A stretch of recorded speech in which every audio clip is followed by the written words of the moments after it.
10 साल पहले की बात। रिंकू और रोनी दोनों एक ही दिन धरती पर जन्म ले चुका था। रिंकू के पिता शीतलपुर गांव का एक छोटा सा किसान था। दूसरी तरफ रोनी सोने का चम्मच मुंह में लेके पैदा हुआ था। उसके पिता उस गांव का सबसे धनी व्यक्ति था। रिंकू पैदा होने का 1 साल बाद ही उसका पिता दुनिया को अलविदा कह चुका था। माँ, मेरे जितने दोस्त थे वो सबके पापा है, लेकिन मेरा पापा कहाँ है? बेटा, तू जब बहुत छोटा था ना, तेरे पापा पैसे कमाने के लिए बहुत दूर चले गए हैं और वो एक दिन बहुत पैसा कमा के लेके आएंगे। ये मतलब मेरे भी पापा है? हाँ बेटा, हाँ। क्या रे बिमला, आजकल तू काम पे इतना लेट से आता है? नहीं सेठ जी, दरअसल खाना बनाना पड़ता है और बेटे को स्कूल के लिए रेडी भी करना पड़ता है। बस बस, बहुत सुन लिया तेरी नौटंकी। अगर तेरे को काम करनी नहीं तो छोड़ दे काम। तेरे वजह से हमें भी भूखा रहना पड़ता है। मुझे माफ़ कर दीजिए, कल से मैं जल्दी आऊँगी और लेट नहीं होगा। रिंकू के पिता मरने के बाद बेचारी बिमला अपने पेट और बच्चों दोनों को पालने के लिए वो रोनी के घर में काम करते थे। क्या रे, तू आज भी लेट? मुझे माफ़ कर दीजिए। बस बस, पता है, आगे नहीं सुनना। और तू कल से तेरे बेटे को भी इधर ले गया। कोई जरूरत नहीं उसे पढ़ाने का, नहीं तो तू काम छोड़ सकता है। नहीं सेठ जी, मैं लेके आऊँगी उसे और कल से लेट भी नहीं होगा। बेचारी बिमला के पास कोई उपाय ना होने के कारण नेक्स्ट डे वो अपने बेटे के साथ रोनी का घर आ जाते। रोनी और रिंकू दोनों खेलने लगते। इतना में ही रोनी का पापा आ जाते हैं। अरे बेटा, तुम ये गरीब के साथ क्या खेल रहे हो? इसकी कोई औकात नहीं तुम्हारे साथ खेलने का। अरे पापा, मेरा तो कोई दोस्त ही नहीं है खेलने के लिए। दोस्त? तुम फिक्र मत करो बेटा, कल तुमको मेरे दोस्त के बेटे से मिलवाऊंगा। उधर तुमको बहुत सारा दोस्त मिल जाएंगे। ठीक है पापा। धीरे धीरे दिन बीतता है। अब रोनी और रिंकू दोनों बड़ा हो चुका है। हालत खराब होने के चलते रिंकू अपनी पढ़ाई पूरा नहीं कर पाते।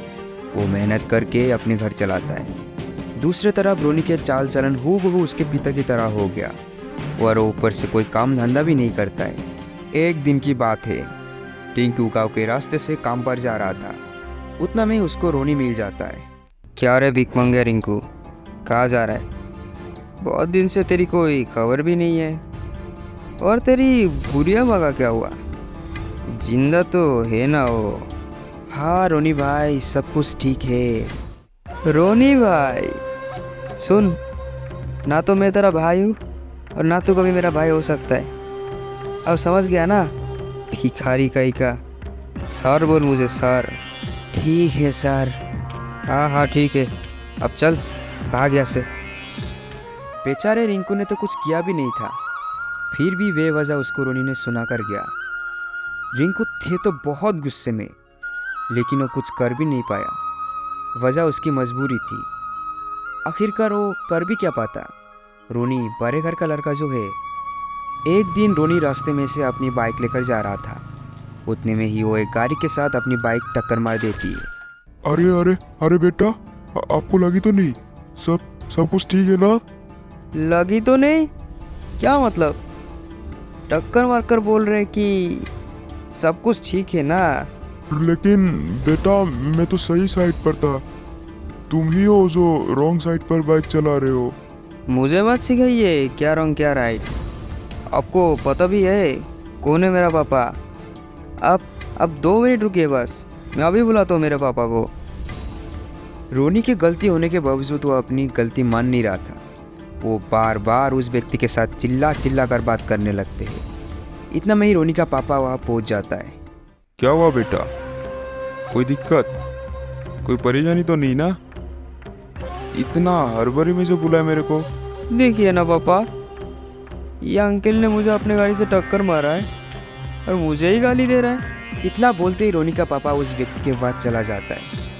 जैसे ही रोनी के पापा उसको देखता है, मानो उसके पैरों तले जमीन खिसक जाती है। सर आप? हाँ, क्या ये तुम्हारा बेटा है? बहुत अच्छे संस्कार दिए हो।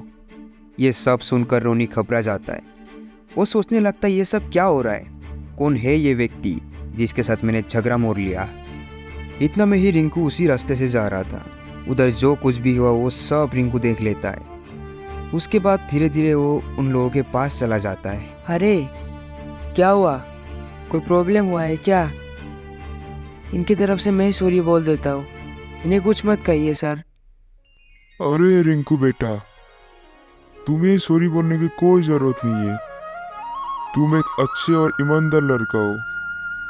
तुम्हारे बात में कैसे टाल सकता हूँ? चलो जाने दिया इन्हें। इसके बाद वो व्यक्ति वहाँ से चला जाता है। ये सब देखकर रोनी और रोनी के पापा दोनों हैरान हो जाता है। वो दोनों सोचने लगते हैं, रिंकू आखिर रिंकू के साथ इसका क्या लेना देना? कैसे पहचानता ये रिंकू को? बेटा मुझे नहीं पता तुमको मैं कैसे थैंक यू बोलूँ, पर तुमने जो आज किया, मेरे बेटे को बचाने के साथ साथ मेरा भी बिजनेस खत्म होने से बचाया। अरे ऐसा कुछ नहीं, वो तो बस मैंने बोल दिया और उन्होंने सुन लिया। नहीं बेटा नहीं, आज तक मेरी लाइफ का सबसे बड़ा बिजनेस प्रोजेक्ट मैं उनके साथ कर रहा था, जिसको तुमने आज खत्म होने से बचाया। मुझे भी माफ़ कर दे मेरे भाई। आज तक जो भी गलत बर्ताव किया तेरे साथ, वो सबके लिए मैं शर्मिंदा हूँ।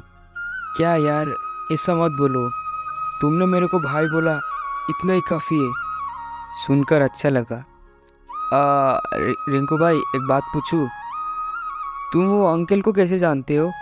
अच्छा वो, मैं तो बस उनके घर का काम करने वाला एक छोटा सा नौकर हूँ, इसलिए मैं उन्हें जानता हूँ। आज से तुम दोनों ही मेरे लिए एक समान हो। रिंकू बेटा, तुम अपने माँ को लेकर मेरे घर आ जाना। चलो अभी घर चलते।